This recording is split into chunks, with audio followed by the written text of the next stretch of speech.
Right then, team.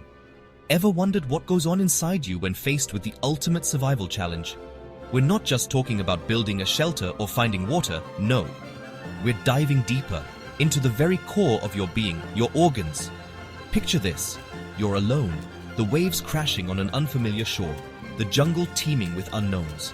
It's a brutal scenario, one that pushes human endurance to its absolute limits. This isn't just a physical test, it's a physiological war waged within your own body.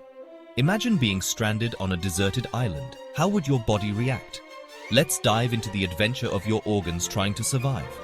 Your internal systems, usually working in quiet harmony, are suddenly thrust onto the front lines.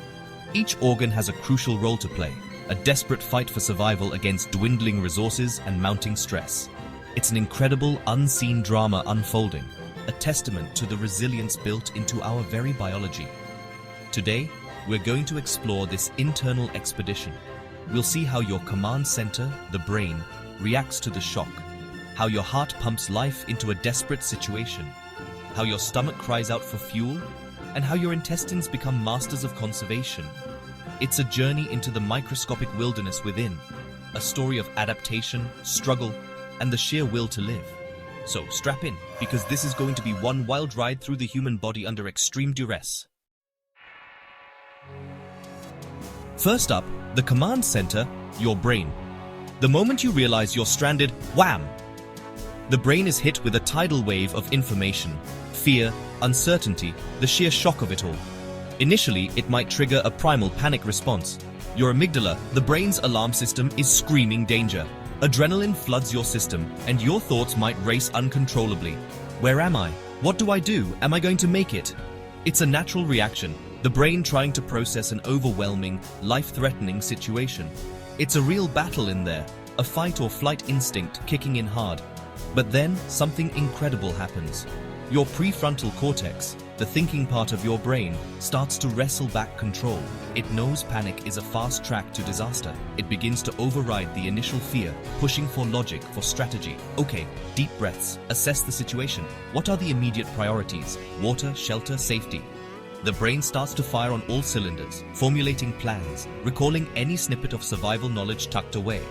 It becomes a relentless problem solver, scanning the environment, making critical decisions that could mean the difference between life and death.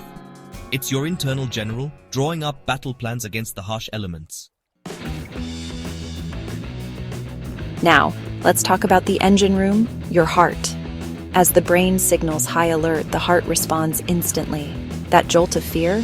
That's your adrenal glands on the brain's command, pumping adrenaline into your bloodstream, and your heart kicks into overdrive. Boom, boom, boom.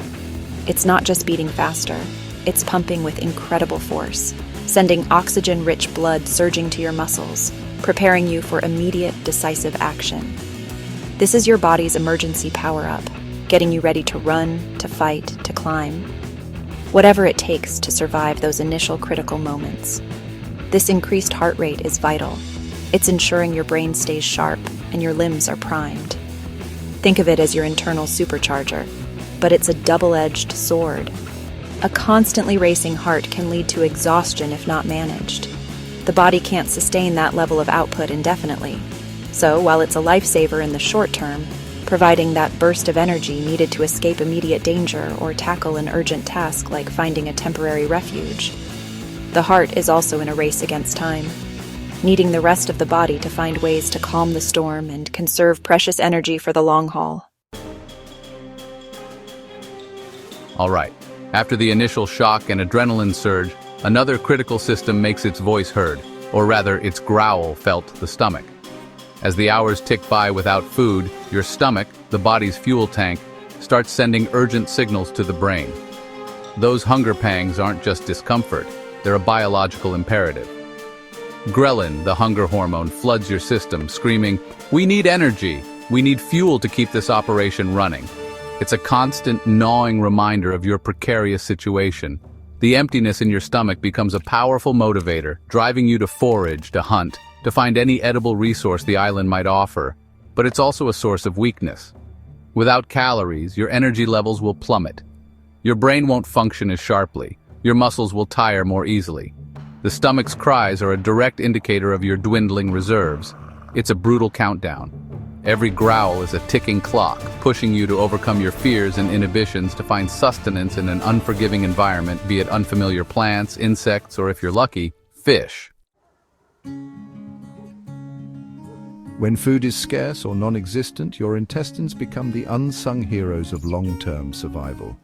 They shift into extreme conservation mode. Normally, your digestive system is a busy highway, processing food and extracting nutrients efficiently. But in a starvation scenario, things slow down dramatically. The intestines work meticulously to wring every last calorie, every last micronutrient from whatever meager morsels you manage to find. It's an incredible feat of biological engineering, adapting to scarcity. This slowdown is crucial. It means that even a small amount of food, something you might normally overlook, can provide vital sustenance for longer. Your intestines become hyper-efficient, absorbing water and nutrients with painstaking care. The body is essentially rationing its internal processes, trying to make the most of absolutely nothing. This internal austerity program is designed to buy you time, precious time, to find a more sustainable food source or, hopefully, rescue. It's a testament to how our bodies are built to endure, to fight for every last moment, even when the odds are stacked against us. Now, let's shift from the internal battle to practical, real-world tactics you'd need on that island. First priority, always fresh water. Dehydration can incapacitate you faster than hunger. Look for rainwater collection points, large leaves, rock crevices. Streams are good, but boil the water if you can make a fire, or use a makeshift filter with layers of sand, charcoal, and cloth. Coconuts are a fantastic source of both water and food if you're in the tropics. Remember the rule of threes: 3 minutes without air, 3 days without water, 3 weeks without food. Water is paramount. Next, shelter. You need protection from the elements: the scorching sun, chilling nights, rain, and wind. A simple lean-to against a rock face or a fallen tree can make a huge difference. Use palm fronds, large leaves, or branches for roofing and walls. Insulate yourself from the cold ground. And then, food. This is where resourcefulness is key. Learn to identify edible plants, but be cautious. Many are poisonous. Fish are a great protein source. Try to fashion a simple spear or fish trap. Insects, grubs, and larvae are often packed with protein. It won't be a 5-star meal, but it's survival. Keep a sharp lookout, stay resourceful, and never give up. So there you have it. A glimpse into the incredible, often brutal world of your organs fighting for survival when you're stranded. From the brain's strategic genius to the heart's relentless power, the stomach's urgent demands, and the intestine's masterful conservation, every part of you is designed to endure, to adapt, to overcome. It's a powerful reminder of the resilience that lies within each of us, an internal fortitude that kicks in when we're pushed to our absolute limits. The wild is an unforgiving place, and a deserted island is one of its toughest classrooms. But understanding how your body responds and knowing the basics of survival can transform fear into focused action. It's about respecting the power of nature while harnessing the even greater power within yourself. Never underestimate your own capacity to survive and innovate when faced with adversity. It's a primal instinct, a fighting spirit that's been honed over millennia. Surviving on a deserted island is tough, but with the right knowledge and a bit of luck, you can make it through. Stay safe and be prepared. Remember these lessons, not just for hypothetical island scenarios, but for any challenge life throws your way. The will to survive is an incredible force. Thanks for joining me on this internal adventure. Until next time, stay sharp and stay alive.